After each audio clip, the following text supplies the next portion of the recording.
ಮಾಡೋದಂತ ನೋಡೋಣ ಬರ್ರಿ. ಇಲ್ಲಿ ಒಂದು ಕಪ್ ಗೋಧಿ ಹಿಟ್ಟು ತೊಗೊಂಡೀನಿ ನಾನು. ಸ್ವಲ್ಪ ನೀರು ಹಾಕಿ ನಾದ್ಕೋಬೇಕು ನೋಡಿರಿ. ಗಟ್ಟಿಯಾಗಿ ನಾದ್ಕೋಬೇಕ್ರಿ, ಎಳಕ್ಕೆ ಆಗ್ಬಾರ್ದು ನೋಡಿರಿ. ಗಟ್ಟಿಯಾಗಿ ಸ್ವಲ್ಪ ನೀರು ಹಾಕ್ಯಂಡು ನಾದ್ಕೋಬೇಕು ನೋಡಿರಿ. ಬೇಸಿ ಗಟ್ಟಿಯಾಗಿ ನಾದ್ಕೋಬೇಕ್ರಿ, ಒಂದು ಅದಕ್ಕೆ ಇರ್ಬೇಕ್ರಿ, ಆ ಥರ ನಾದ್ಕೋಬೇಕು ನೋಡಿರಿ. ನಾದ್ಕೊಂಡು ಇಟ್ಕೊಂಡೀನಿ ನೋಡಿರಿ ನಾನು. ಈ ಥರ ಬಾಕ್ಸಿಗೆ ಹಾಕಿ ಇಟ್ಕೋಬೇಕು ನೋಡಿರಿ. ಮೇಲೆ ಮುಚ್ಚಿಟ್ಬಿಡ್ಬೇಕು ನೋಡಿರಿ. ಒಂದು 10 ನಿಮಿಷ ನೆನಿಬೇಕ್ರಿ ಅದು ಹಿಟ್ಟು. ಇಲ್ಲಿ ಚಟ್ನಿ ಮಾಡೋದು ಅಂತ ನೋಡಿರಿ. ಇಲ್ಲಿ 3 ಸ್ಪೂನ್ ಎಣ್ಣೆ ಹಾಕೀನಿ ರೀ. ಸಾಸಿವೆ ಜೀರಿಗೆ ಹಾಕಿ ನೋಡಿರಿ ನಾನು. ಮೆಣಸಿನ್ಕಾಯಿ ಹಾಕೀನಿ ರೀ. ಒಂದು ಕರಿಬೇವು ಹಾಕ್ತೀನಿ ರೀ. ಈರುಳ್ಳಿ ಹಾಕ್ತೀನಿ ನೋಡಿರಿ.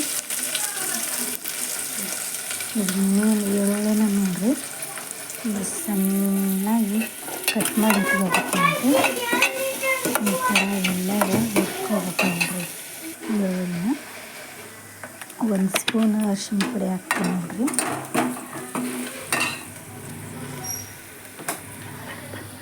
ಚೆಂದಾಗಿ ಹುರ್ಕೋಬೇಕು ನೋಡಿರಿ. ಈ ಥರ ರುಚಿಗೆ ತಕ್ಕಷ್ಟು ಉಪ್ಪು ಹಾಕ್ತೀನಿ ನೋಡಿರಿ. 1 ಕಪ್ಪು ಪುಟಾಣಿ ಹಿಟ್ಟು ತೊಗೊಂಡು ನೋಡಿರಿ ನಾನು.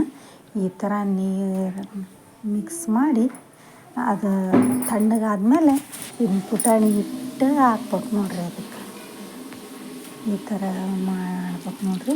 ಅದಂದ್ರೆ ಪೂರಿಗೆ ಚಟ್ನಿಗೆ ನೋಡಿರಿ. ಈ ಥರ ಚಟ್ನಿ ಮಾಡ್ಕೊಂಡ್ರೆ ಚೆನ್ನಾಗಿರುತ್ತೆ ನೋಡಿರಿ.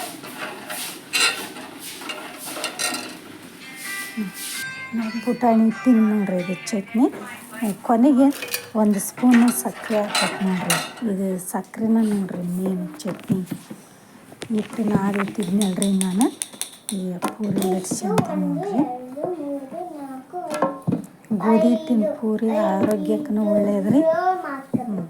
ಹಂಗಾಗಿ ಗೋಧಿ ಹಿಟ್ಟಿನ ಮಾಡ್ತೀನಿ ನೋಡಿರಿ ನಾನು. ಮೈದಾ ಹಿಟ್ಟಿನ ಅಲ್ಲ ನೋಡಿರಿ ಇದು. ಈ ಥರ ಅಷ್ಟು ಮಾಡಿಟ್ಕೊಂಡಿರ್ತೀನಿ ನೋಡಿರಿ.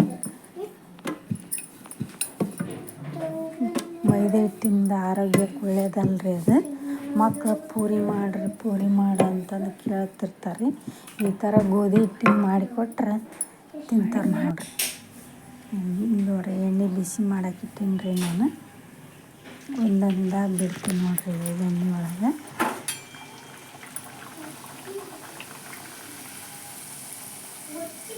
ಈ ಥರ ಉಬ್ಬಿ ಬರ್ತವೆ ನೋಡಿರಿ. ಚೆಂದಾಗಿ ಕಲಿಸ್ಕೋಬೇಕ್ರಿ. ಹಾಗಾದ್ರೆ ಈ ಥರ ಉಬ್ಬಿ ಬರ್ತವೆ ನೋಡಿರಿ. ಪೂರಿ ಹೆಂಗೆ ಉಬ್ಬಿದ್ ನೋಡಿರಿ ಇದು. ಈ ಥರ ಉಬ್ಬಿ ಬರ್ಬೇಕ್ರಿ. ಚೆನ್ನಾಗಿರ್ತಾವೆ ಪೂರಿ. ನಾವು ನಾದ್ಕೊಳೋದ್ರಾಗ ನೋಡಿರಿ ಹಿಟ್ಟು ಹೆಂಗನ ಹಾಕ್ತೀವಿ ಹಂಗೆ ಚಲೋ ಬರ್ತವೆ ನೋಡಿರಿ. ಪೂರಿ ಉಬ್ಬಿ ಬರ್ತವೆ ನೋಡಿರಿ. ಈ ಥರ ಆಗ್ತವೆ ನೋಡಿರಿ ಪೂರಿ. ಮತ್ತೊಂದು ಹಾಕಿ ನೋಡಿರಿ ನಾನಲ್ಲಿ. ಹೆಂಗೆ ಉಬ್ಬುತ್ತಾವೆ ನೋಡಿರಿ ಪೂರಿ. ಈ ಥರ ಉಬ್ಬಿ ಬರ್ತವೆ ನೋಡಿರಿ.